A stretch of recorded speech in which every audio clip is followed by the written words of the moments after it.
And I fear I have to disagree with you on Darwinism. Darwinism does not explain life. It may explain certain things about what happens when you've got life. But evolution assumes the existence of a mutating replicator. It does not explain how that replicator came to exist in the first place. Now, that's a major discussion. I want to address the who designed the designer question, because it's the old schoolboy question, who created God? I'm actually very surprised to find it as a central argument in your book, because it assumes that God is created. And I'm not surprised, therefore, that you call the book The God Delusion, because created gods are by definition a delusion.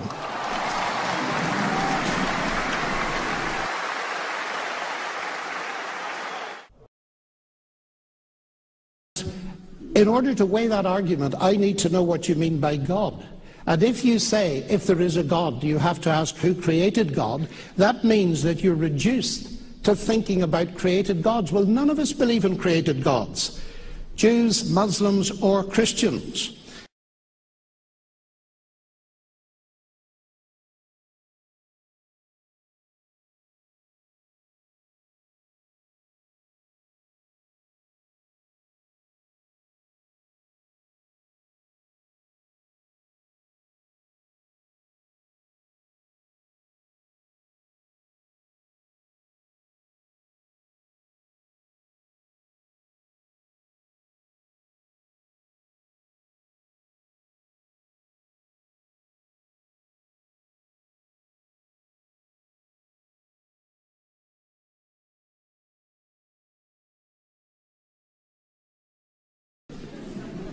The God who created the universe, ladies and gentlemen, was not created.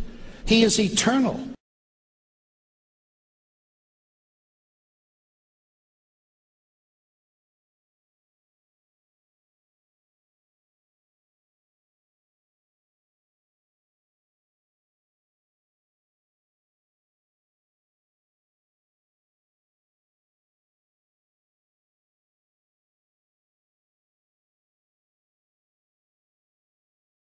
But I want to probe deeper into this, because he suggested that introducing God would mean an end of science.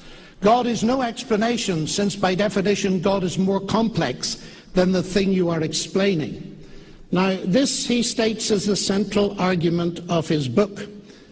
I would not have expected an argument like this from a scientist, because explanations in science themselves are usually in terms of increasing complexity. An apple falling is a simple event.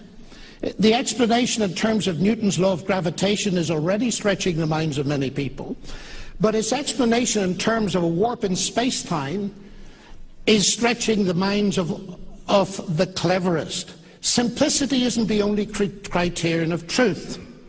Let me give you an example.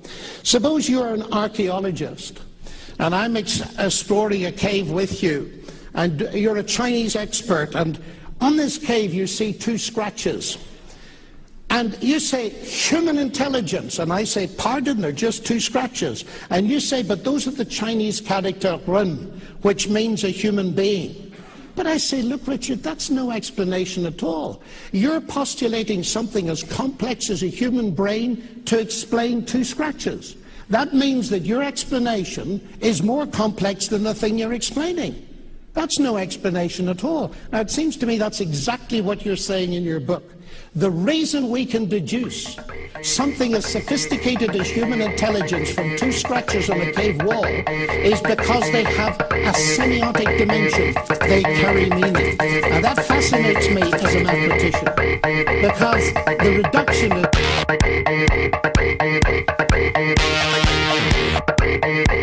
is committed to deducing things that...